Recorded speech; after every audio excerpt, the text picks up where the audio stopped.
এখানে খেজুরের নলিন গুড় ও পাটালি পাওয়া যায়। হ্যাঁ, ঠিক ধরেছ, পুরুলিয়া গেছি আর গুড় কিনবো না সেটা কি হয়? তাই সন্ধান পেয়ে চলে গেছিলাম গুড় কিনতে। এখানে গুড় তৈরির প্রসেস চলছে আর কি। গুড়টা রেডি হয়ে গেছে, এখানে ঠান্ডা করা হচ্ছে। হ্যালো বন্ধুরা, আমার ইচ্ছে জানার নতুন একটা ব্লগে তোমাদের সবাইকে স্বাগত। আজকে আমরা এসেছিলাম চড়িদা গ্রাম। এটাকে আবার অনেকে মুখোশ গ্রামও বলে। মুখোশ গ্রাম বলার একটাই কারণ কি এখানে সব ঘরে ঘরে মুখোশ তৈরি হয়। এটাই ওনাদের একমাত্র বলবো না, প্রধান জীবিকা। এখানে প্রত্যেকটি ঘরে ঘরে এইরকম বিভিন্ন রকমের মুখোশ তৈরি হয়ে থাকে। যেহেতু এখানে পুরুলিয়া জেলায় ছৌ নৃত্যটা সবচেয়ে প্রধান একটা নৃত্য প্রদর্শনী, সেখানে এরম বিভিন্ন ধরনের মুখোশ পরেই নৃত্য করা হয়। তো সেক্ষেত্রে মুখোশ তৈরি করাটা খুবই জরুরি। তাই এখানে এই গ্রামের জীবিকাই হলো মুখোশ তৈরি করা।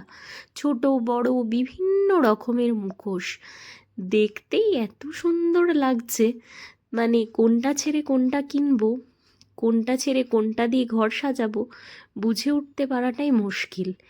হ্যাঁ, এত দূরে থাকার সূত্রে জিনিসপত্র নিয়ে আসাটা খুবই অসম্ভব ব্যাপার মাঝে মধ্যে মনে হয়।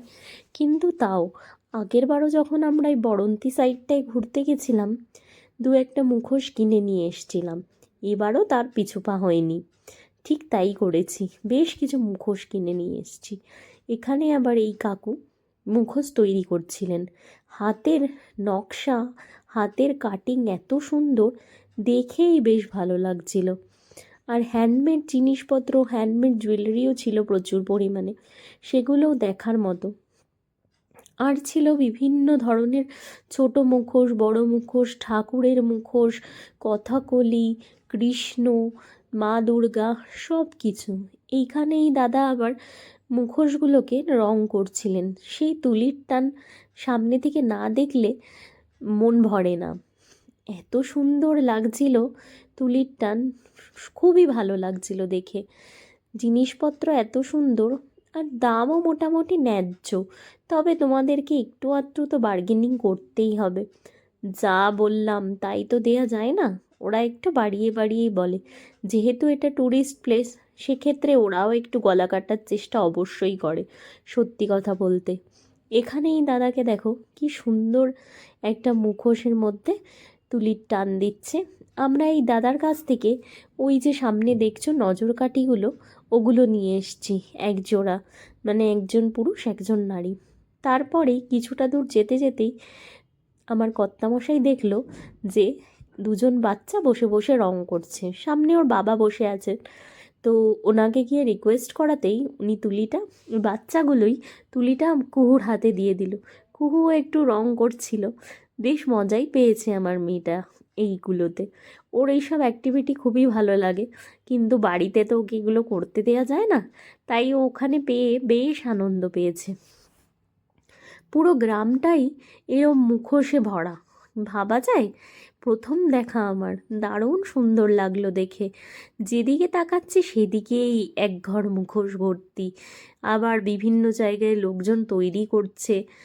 তো আমরা তো ঘুরে ঘুরে বেশ কিছু পরিমাণ পরিমাণ বলবো না, বেশ কয়েকটা মুখোশ কিনে ঠিনে এইবারে আমাদের ঘোরা আজকের মতো শেষ।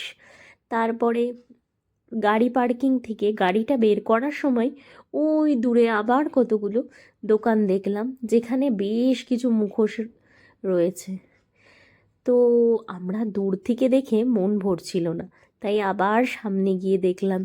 দেখে ওখান থেকে একটা খুব সুন্দর মা দুর্গার মুখোশ কিনে নিয়ে এসেছি। বেশ ভালো লাগলো জানো তো, এই গ্রামের ভেতর ঢুকে এত রকমের মুখোশ দেখে। আজকাল মানে এই আজকালকার দুনিয়ায় এই মুখোশ তো সবাই পরে থাকি না আমরা, তো সেখানে নতুনত্ব একটা জিনিস বেশ ভালো লাগলো। তো এবারে বাড়ি ফেরার পালা। তোমাদের তো আগের ভিডিওতেই বলেছিলাম পাহাড়ি রাস্তায় সকাল সকাল মানে আলো থাকতে থাকতেই পৌঁছে যাওয়াটা বেটার, কিন্তু আমরা এইসব ঘুরতে ঘুরতে কেনাকাটি করতে করতে সময়ের আর খেয়ালই করিনি। যখন সব কিছু শেষ হয়েছে বাইরে বেরিয়ে দেখছি এরম ঘুটঘুটে অন্ধকার। তাও আমাদের ড্রাইভার খুব ভালো হাতপোক্ত মানুষ বলে আমাদের খুব সুন্দরভাবেই বাড়ি পৌঁছে দিয়েছেন, খুব একটা অসুবিধে হয়নি। এইটাও একটা নতুন এক্সপিরিয়েন্স, পাহাড়ের মধ্যে এরম অন্ধকারের মধ্যে দিয়ে যাওয়া। এর আগে আমি উটিতে গেছি, সেম সিচুয়েশন হয়েছিল আমাদের সাথে, সেখানেও ড্রাইভার ভালো ছিল বলে কোনো অসুবিধা হয়নি। আজকের মতো এখানেই শেষ করলাম।